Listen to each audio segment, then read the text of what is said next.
Well, to my surprise, a ton of people enjoyed the last video I did on Plant Island, so I decided to keep chugging along. Last time people suggested I do the natural islands in order, and there were more than enough comments for that, but I'm going to ask that you don't because that would defeat the whole purpose of showing these comments. I'll comply this time and continue like normal, but I'm putting a soft ban on Air Island for the next suggestion, so suggest something else. And it can't be Continent or Gold Island for reasons that are not going to be going. I won't go into them right now. Today we're going to take a closer look at Cold Island, the second island in the game that you will most likely do. It's interesting. I mean, when you look at the lineup for the island, you'd think the island would be one of the best, with monsters like Quibble, Bogart, and the likes. In practice, though, well, you'll see in due time. Same rules as last time. I'll be doing bottom 3, then the top 3, so I don't know why I'm even saying this. Without further delay, let's just get into it. Surprising absolutely no one, the bottom 3 has the dipsters in them again, but this time a lot higher than you probably expect. Yes, you'll be surprised to hear that these dipsters actually aren't the worst sound ever. The way they are composed is one of two things. On one hand, their opening verse is absolutely terrible with nothing really going for them, but their second verse is actually honestly pretty cool. The biggest issue with them on Cold Island is that they're cool, like I said, but don't really work well in the full song. But hey, at least they're fun to listen to on their own. Now there's one thing about the dipsters on Cold Island that I'd be a fool not to mention, and that's Ray. Ray in the second track plays a weird pattern because it plays 2 octaves beside each other. Some think it ruins the track, but personally I don't really see the issue with it. I guess I'm just happy they sound good at all, so what I get I'm fine with. Second worst is going to surprise some people. It's Toe Jammer. Plant Island Toe Jammer had a really nice thing going for it. The way it paired with Mam, it made for really nice music, and I was excited to see what we'd get from it on the next island. I was not impressed. There is a lot wrong with this sound. It plays on awkward beats for the melody that it's paired with. It plays off chord to said melody, and to top it all off, it's just boring. There's nothing interesting about Toe Jammer on Cold Island. Its entire verse consists of 5 notes. Now, you may be wondering, that all sounds really terrible, and that would be a surefire way to get a monster in the worst spot, so why isn't it? Well, here's the thing. Toe Jammer may suck, but you could be the worst monster in the entire game, and you'd still not be as bad as the #1 pick for Cold Island. Alright, the worst monster on the island is one I have a deep distaste towards, and I don't think anyone would expect anything to beat it for the worst. It is a monster so putrid and terrible that it not only is the worst monster on the island, it's the worst monster in the entire game. Its existence on Cold Island single-handedly drags it down to the worst island. Who is this monster? Magpie. I don't even know where to begin with Magpie. In the most simple way I could possibly say, Magpie's vocal performance is good, but the composition of its vocals is absolutely the worst thing BBB has ever composed. I have no idea how anybody there couldn't tell that the monster's voice was horrid, because even alone it somehow manages to clash with its own chord. If it clashes with its own notes on its own, you could imagine how much it hurts when you add other monsters on top of it. But it doesn't end there. Magpie also decided to soil Cold Island's 2 best verses with its tracks, so not only do we have a monster that sounds terrible on its own, it sounds terrible in the song, and it ruins 2 great verses.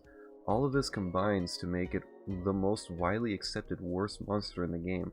I don't think anybody will complain about its placement here. It's no wonder its lyrics are the way they are, because nobody truly likes it.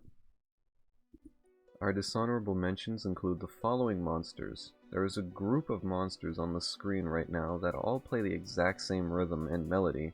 It's really boring and it's just a waste of these monsters since most of them are absolutely amazing otherwise. Octopus for some reason is atonal on this island and it doesn't work. It is one of my favorite monsters in the game, and what they did with it just does not impress me. Grumpire is easily the worst single element ethereal, and it just doesn't do anything for me. I like the idea behind it, but I just wish they did more with that idea. Ma has really fallen from Plant Island. Just saying it now, Plant Island is pretty much the only island Ma is good on, so don't expect to see it anywhere near the top in any future islands. Dandy has something really wrong with it, but I'm gonna be a jerk and say if you want to know what's wrong, go watch the podcast. Trust me, it's worth your time to hear Dandy's part. There is a really long segment on it. So, Cold Island seems pretty bad so far, right? Well, it's not all black and white. There are a lot of things that Cold Island have that are just also really good. It's finally time to start talking about the top 3 best monsters on Cold Island. In our top 3, we have Bogart. Again. 2 islands now that it's in the top 3, and that trend will be seen more as time goes on. To start, there are problems with it, mostly being that its first 2 tracks are kinda boring. They help establish the atmosphere well, but I don't know why they gave this job to Bogart when they could have given it to someone else and have Bogart do more. However, that last track, oh my lord, that last track easily makes up for its previous ones when the last one is just so perfect for the song. Bogart gets 3rd for pretty much just being Bogart, as in it's good. Second best is the standard Furcorn. One thing going for it is the fact that its vocalist is way more comfortable in the role than he was on Plant Island. It reflects really well in Furcorn's voice since it just works so much better here. On the other island it was a little bit raspy, but in this one it's going full in with its vocal range, Furcorn is just a charming monster that I can't not love it.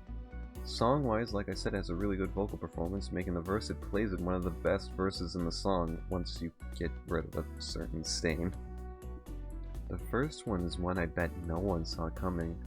With the worst monster being Magpie, I bet you'd never expect the best to be Talker. Well boy, how are you wrong. I mean, it feels wrong putting a weirdo at the top, but Dave, my man, you just nailed Talker this time around. Talker's voice is so passionate and pleasant that you can tell there was some fun being had with this one. Another huge plus for Talker is just how well it slides into the verses it plays in. Less so the second 2, but 100% on the first one. It does what almost every other weirdo doesn't, and that's give the other monsters a chance to play with it. So already we have removed the biggest gripe I had with the weirdos, and that alone is enough to make the weirdos amazing. Now, while I don't think its other 2 verses are as good as it in this aspect, I respect them for more than I like them. I like how they tried something completely unorthodox, and to an extent it works really well. If only its partner wasn't the worst monster in the entire game. Honorable mentions include these monsters. Sponge is pretty good in its first appearance. If the other 3 best just weren't so good, it'd probably easily make the top 3. If this list was made like pre-Talker, easily he would have made 3.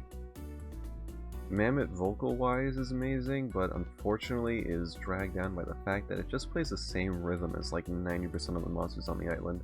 And Quibble is the exact same as Mammoth. I don't really have anything else I could possibly add to make it different. Deej as a 4 element is a little underwhelming, but it works really well here. It's only a shame that they couldn't just do more with it. So, Cold Island, I'm going to be straightforward with this one, and it sucks. The best monsters do not do justice for the worst ones. With the possible addition of Epic Webbox like people are theorizing, I do not see it getting any better than the worst island in the entire game. It's a shame, really. Like I said in the beginning, if you look at the lineup for Cold Island alone, you'd say it'd easily be the best, but they just decided to underutilize everything as much as possible. And like I said at the beginning, please don't recommend Air Island as the next one. It will not be taken into consideration, as I will be excluding it from the suggestions. The joy of doing these is the mystery of what exactly we will do next, for both us and you. We have way more fun when we don't know exactly what we're going to talk about, as it leaves us more unprepared and able to more truthfully collect our opinions since we don't have prep time.